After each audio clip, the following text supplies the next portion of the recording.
Hey guys, hope everything's going well. You guys know that drill. Smash that like button, subscribe if you haven't, comment down below. Follow me on Instagram at AIH underscore sports. Follow me on my finance channel at AIH Finance. Okay, a few things here. Number one, I'm going to be doing a podcast with LFC Gooner tonight, aka Miles. He's a soccer guy, but he does know a lot about the hobby.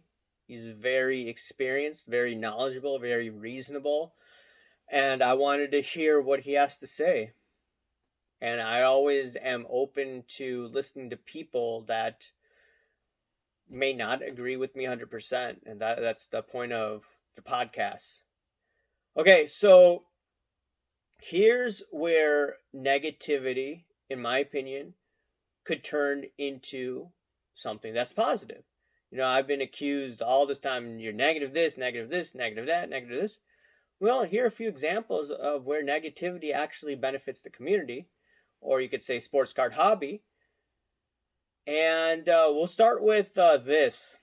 So last week I had on Shay from Shayway Vlogs from Instagram. And before he came on my podcast, he was talking about how he doesn't trust Beckett. He has a lot of people following him, over 6,000. He doesn't trust Beckett. He didn't like the fact that they were buying a VHS company.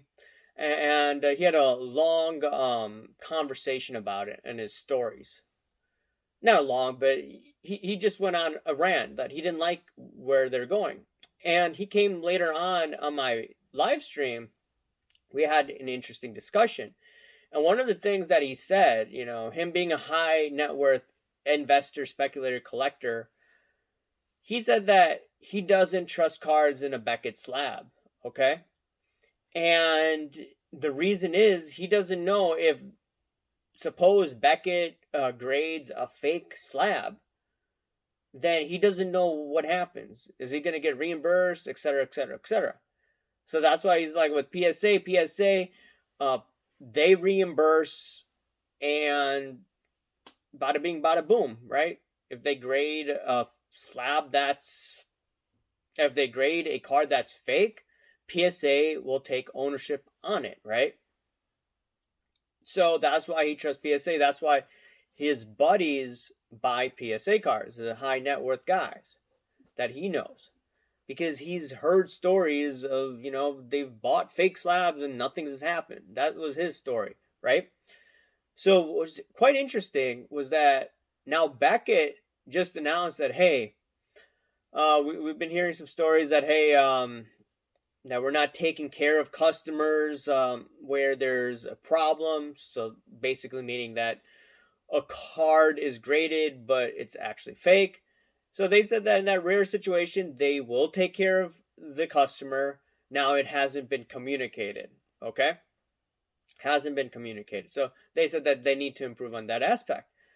And I view that as, okay, they're at least starting this dialogue. They're starting the conversation to improve themselves, right? It's not perfect, obviously. And my guest today, later, Miles, I may ask him about it. He said that the soccer community, soccer investors, speculators, etc., they don't trust soccer cards in a BGS slab. I want to hear him on that. But that being said, the fact is that interview that we may have had, or that interview, that podcast, like Shay was just not tearing Beckett apart, but he was just giving some constructive criticism for Beckett. And Beckett responded.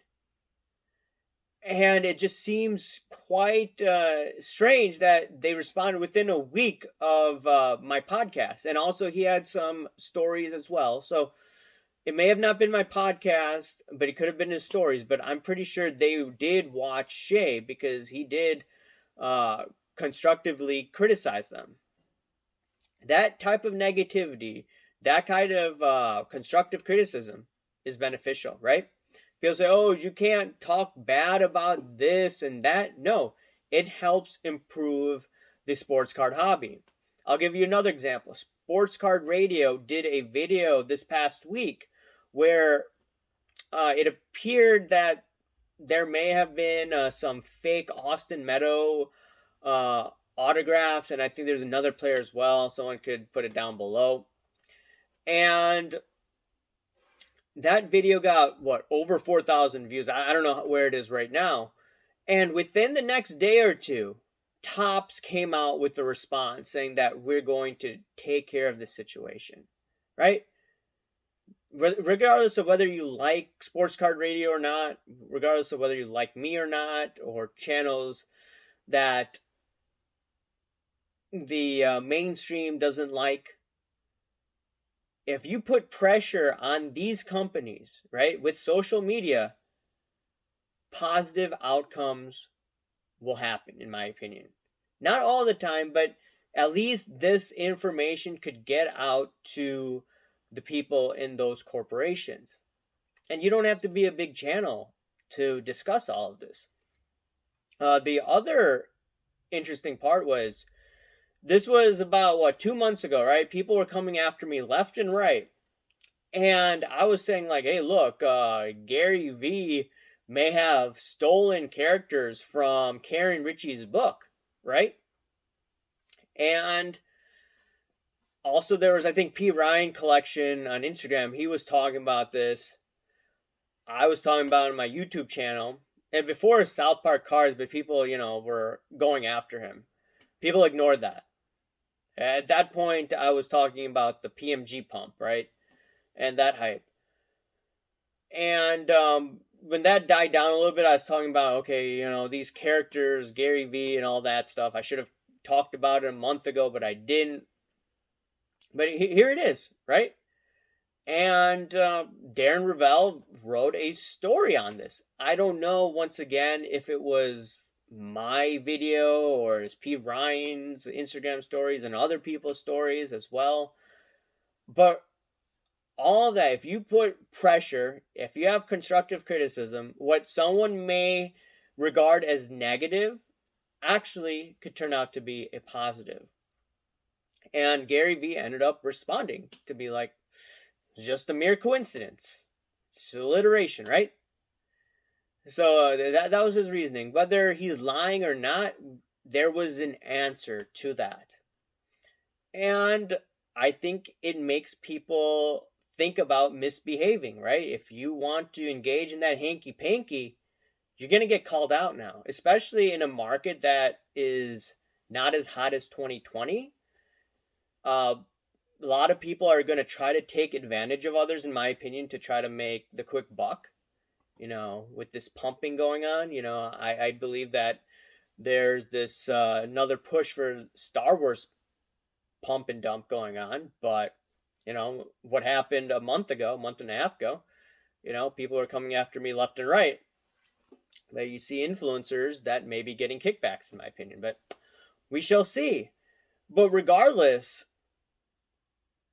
just make sure, if you're doing a video, if you're starting out your YouTube channel, if you're a little bigger, a little smaller than mine, don't be afraid to constructively criticize people.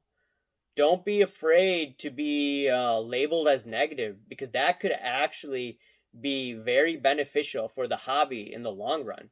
And you've already seen a couple examples in the last week where corporations are starting to behave. I never thought that would be, but this is actually very positive. All right, guys? Anyways, remember to check out my video with Miles tonight. Remember to smash that like button, subscribe if you haven't, comment down below, guys. Thank you. Bye.